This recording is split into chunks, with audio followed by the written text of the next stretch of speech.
오늘 말씀은 예레미야 35장 12절에서 19절의 말씀 같이 보도록 하겠습니다.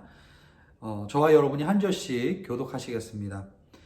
그때 여호와의 말씀이 예레미야에게 임해 말씀하셨습니다. 이스라엘의 하나님 만군의 여호와가 이렇게 말한다. 가서 유다 사람들과 예루살렘에 사는 사람들에게 말하여라. 너희가 교훈을 얻고 내 말에 귀를 기울이지 않겠느냐? 여호와의 말이다. 그의 자손들에게 포도주를 마시지 말라고 명령한 레갑의 아들 요나답의 말을 그들이 지켜서 그들이 오늘날까지 포도주를 마시지 않고 있는 것은 그들이 조상들의 명령을 순종하고 있기 때문이다. 그러나 내가 너희에게 거듭 말했는데도 너희는 순종하지 않았다. 내가 내 모든 종 예언자들을 너희에게 거듭 보내면서 말했다. 너희는 각자 자기의 악한 행동에서 떠나 너희 행위를 올바르게 하고 다른 신들을 추종해 그들을 섬기지 말라. 그러면 내가 너희와 너희 조상들에게 준 이 땅에서 너희가 살 것이다. 그러나 너희는 내게 귀 기울이지도 않고 듣지도 않았다. 레갑의 아들 요나단의 자손들은 자기들에게 명령한 그들의 조상의 명령을 지켰지만 이 백성은 내게 순종하지 않았다. 그러므로 이스라엘의 하나님 만군의 여호와의 말이다. 보라, 내가 선포한 모든 재앙을 유다와 예루살렘에 사는 모든 사람들에게 내릴 것이다. 이는 내가 그들에게 말했으나 그들이 듣지 않았고 내가 그들을 불렀으나 그들이 대답하지 않았기 때문이다. 그러고 나서 예레미야가 레갑 족속의 집에 말했다. 이스라엘 하나님 만군의 여호와께서 이렇게 말씀하셨다. 너희가 조상 요나답의 명령에 순종하고 그의 모든 명령들을 지켰으며 그가 너희에게 명령한 모든 것대로 실행했다. 함께 읽겠습니다. 그러므로 이스라엘 만군의 여호와께서 이렇게 말씀하셨다. 내 앞에 설 사람이 레갑의 아들 요나답에게서 영원히 끊어지지 않을 것이다. 아멘. 마가복음 12장에 보면 포도원 소작농의 비유가 나옵니다. 어떤 주인이 포도원을 만들었습니다. 울타리를 치고 땅을 파서 포도즙을 짜는 틀까지 만들고 또 망대를 세웁니다. 한마디로 얘기해서 완전히 아무것도 없던 것에서 이제 포도를 생산해서 판매할 수 있는, 그리고 즙까지 짤 수 있는 그러한 포도원을 완전히 세팅을 다 해준 거죠. 그리고 어떤 이유에서인지 모르지만 주인은 그 포도원을 떠나게 되었고, 그리고 그 포도원을 이제 농사를 이제 소작농들에게 주고 떠납니다. 수확할 때가 되었을 때 주인은 포도원에서 난 소출 가운데 얼마를 받기 위해서 이제 종을 보냅니다. 아마 처음에 소작농들을 고용했을 때 아마 약속이 되어 있었던 그러한 것이 아니었을까라는 생각을 해보게 되죠. 그랬더니 그 종을 농부들이 잡아다가 때리고 빈손으로 보냅니다. 그러자 포도원 주인은 다시 종을 보냅니다. 이번에는 그 보낸 종을 심히 욕하고 모욕하는 그러한 일을 하죠. 그리고 나서 종은 다시 포도원 주인은 다시 종을 보냅니다. 심지어는 그 보낸 종을 농부들이 죽이기까지 하는 일들이 발생하게 됩니다. 아마 제가 주인이었어도 굉장히 화가 났을 것이고, 그리고 어떻게 해야 될지 굉장히 고민을 했을 것 같습니다. 결국은 포도원 주인은 아들을 보내기로 결심합니다. 설마 내 아들을 보내면 이들이 나의 아들은 존중해서 말을 듣겠지, 이렇게 생각을 하고 아들을 보내죠. 그런데 이 농부들은 주인을 생각하는 완전히 반대로 생각을 합니다. 이 아들이 상속자이기 때문에 이 상속자를 죽이면 그러면 결국은 포도원이 우리 것이 되지 않겠는가, 이렇게 생각을 합니다. 그래서 농부들은 아들을 데려다가 죽이고 포도원 밖으로 던져 버립니다. 이 비유에서 결국 마지막은 어떻게 됩니까? 농부들은 주인이 다시 돌아오지 않을 거라고 생각을 했을까요? 그러나 그들의 기대와는 달리 이제 포도원 주인은 다시 그 농부들에게로 본인이 직접 가서 모든 이제 것을 끝내죠. 그리고 결국은 이 소장농들은 벌을 받고 그리고 자신들이 했던 행위에 대해서 보응을 받게 되는 마지막 장면을 우리는 목격을 할 수가 있습니다. 예수님께서 이 비유를 말씀하실 때 왜 이스라엘이 끊임없이 하나님이 선지자를 보내셨건만 그 하나님의 보내셨던 선지자들에게 심지어는 하나님께서 보내신 독생자 예수 그리스도를 순종하지 않는가에 대한 그러한 이유를 말씀해 주신 그러한 비유라고 볼 수가 있습니다. 물론 그들은 말씀에 불순종했습니다. 신실하지 못했죠. 그러나 사실 그들이 계속적으로 불순종하고 지속적으로 하나님의 말씀을 듣지 않았던 이유는 무엇이었습니까? 포도원이 자기 것이 되는 것을 원했던 거예요. 사실은 주인은 모든 것을 다 해주었습니다. 포도원을 아무것도 없는 곳에서 포도원을 만들어서 망대까지 만들어서 사실은 주었죠. 사실 소출의 얼마를 주인에게 돌려준다 해도 그들이 소장농을 하면서 먹고 사는데 문제가 없었을 것입니다. 충분히 그 소출로 살아갈 수 있었을 것이에요. 그런데 이들의 문제는 무엇이었습니까? 포도원에서 나오는 모든 소출을 자기 것으로 만들려고 했던 것입니다. 결국은 이들의 마음속에는 포도원 주인이 되고자 하는 욕심이 있었습니다. 그렇기 때문에 보낸 종들을 계속 거부하고 죽였던 것이죠. 농부들의 또한 또 다른 문제점은 무엇이었습니까? 주인이 다시 오지 않을 거라는 그러한 헛된 생각을 했던 것 같아요. 하나님이 우리를 심판하실까? 결국 이 예루살렘이 무너질까? 결국 심판이 올까? 우리가 택한 백성인데. 그래서 심지어는 상속자를 죽이면 농부가 그 주인이 돌아오지 않으면 시간이 지나면 결국 그것은 자기 것이 되지 않겠는가? 이러한 어리석은 생각을 했던 것이죠. 여러분, 하나님의 말씀을 반복해서 듣지 않고 죄를 범하는 것은 단순히 하나님의 말씀에 대한 불순종을 뛰어넘는 것입니다. 하나님과 같이 되려고 하는 것이고, 그리고 결국은 하나님께 대적하는 그러한 행위입니다. 아담과 하와가 이 뱀의 뱀의 유혹을 받아서 결국은 선악과를 따먹게 될 때 뱀이 뭐라고 유혹을 했습니까? 선악과를 따먹게 되면 눈이 밝아져서 하나님과 같이 될 것이다. 결국은 하나님과 같이 되려고 하는 동기가 있었던 것이죠. 여러분, 우리가 범하는 죄의 뿌리에는 탐심이 있습니다. 욕심이 있고, 그리고 그 탐심의 뿌리에는 영적 교만이 있는 것을 오늘 우리는 확인할 수가 있습니다. 인간이 우상을 섬기게 되는 것은 결국은 탐심에 미혹되어서 마음이 끌리는 것이고, 그리고 그 탐심의 가장 깊은 뿌리에는 하나님에 대한 교만이 있는 것을 우리는 발견할 수 있는 거예요.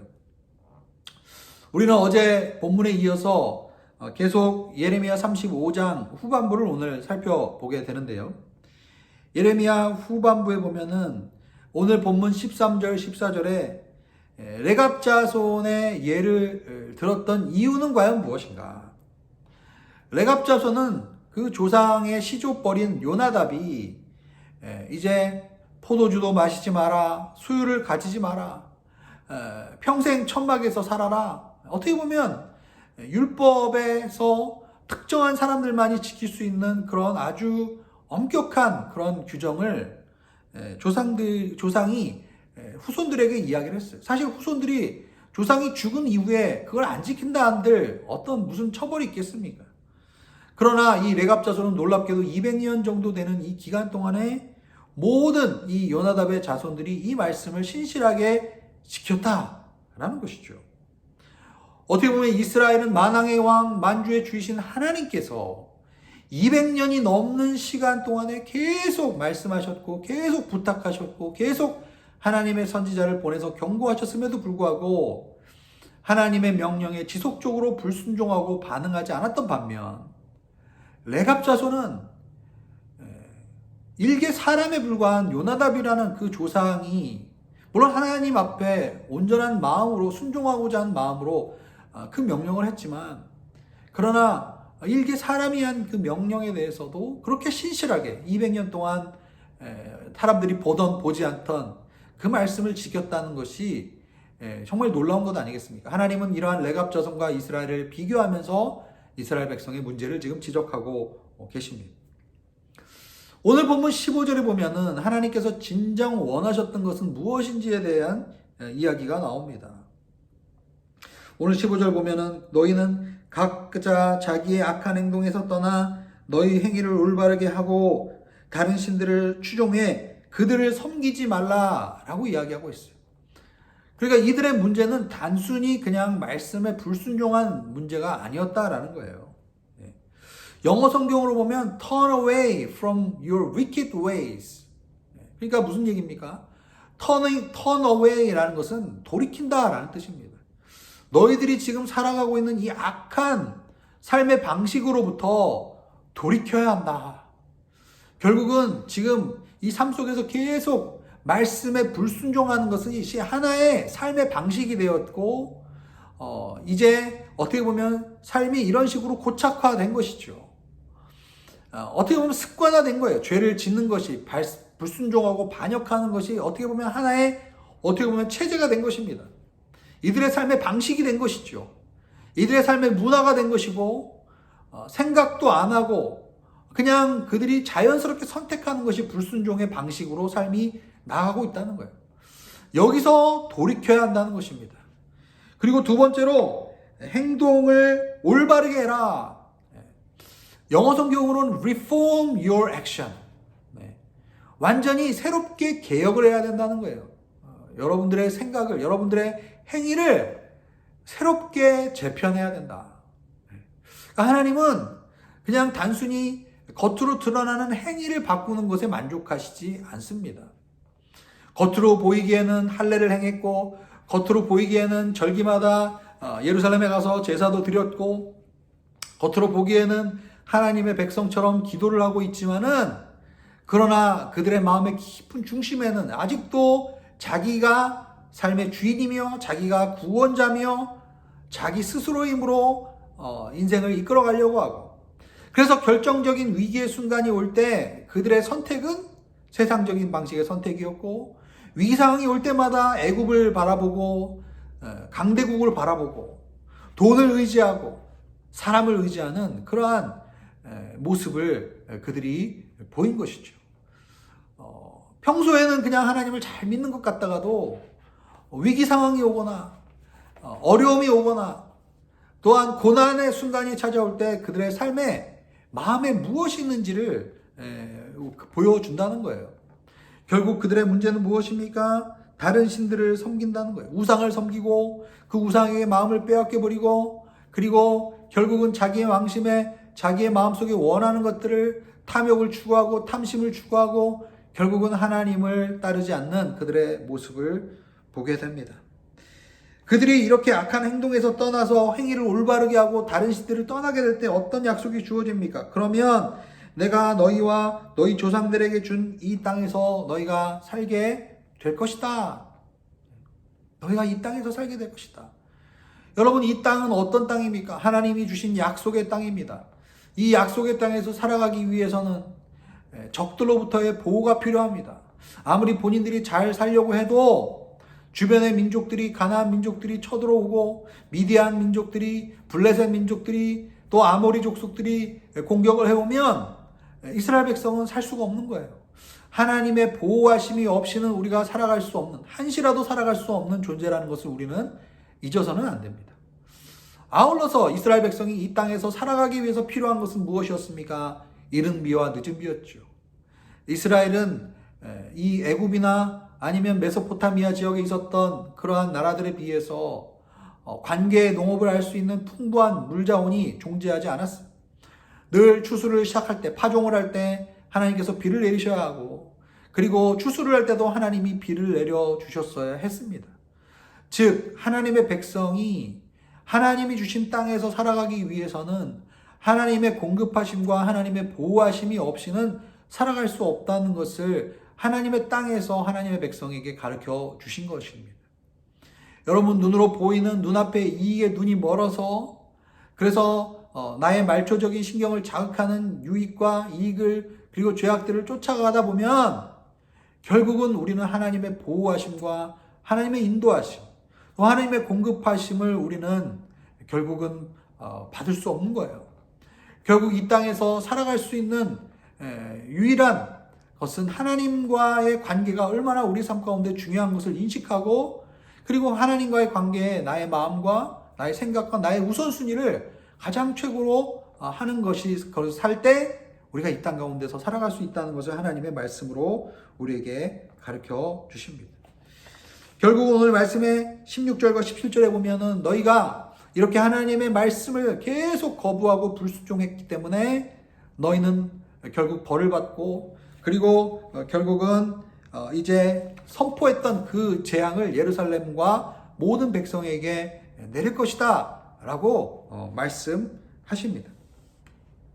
그러고 나서 18절과 19절에 예레미야를 통해서 하나님께서 레갑 자손에게 축복의 말씀을 하죠. 너희가 요나답의 명령에 순종하고 그의 모든 명령을 지켰으니 내 앞에 설 사람이 레갑의 아들 요나답에게서 영원히 끊어지지 않을 것이다. 레갑 자손에게 하나님께서 주신 축복은 뭡니까? 너희 자손들은 영원히 내 앞에서 섬기게 될 것이다. 여러분, 주님을 섬긴다는 것은 무엇입니까? 여기서 섬긴다는 표현은 주님을 예배하고 주님을 경배하고 주님과 늘 함께 가까이 있는 것을 의미합니다. 여러분, 결국은 우리가 주님을 따르고 주님을 순종하고 주님께 나의 삶을 맡기게 될 때 주님께서 주시는 최고의 상급은 무엇인가? 이 땅에서의 성공, 권력, 명예, 부, 또 혹은 우리가 원하는 그러한 마음의 원함을 얻게 되는 것이 상급입니까? 물론 하나님이 그런 것들을 우리에게 공급해 주시고 허락해 주실 수 있습니다. 그러나 하나님께서 우리에게 주시는 가장 큰 상급은 하나님과의 친밀감인 줄로 믿습니다. 하나님 곁에서 그분을 모시고 그분을 섬기는 그러한 특권이 우리에게 있게 될 것입니다. 요한일서 2장 3절에서 5절에 보면 우리가 하나님의 계명을 지키면 이것으로 우리가 하나님을 정말로 알고 있다는 것을 확인하게 됩니다. 하나님을 안다고 말하면서 하나님의 계명을 지키지 않는 사람은 거짓말쟁이며 진리가 그 사람 안에 없습니다.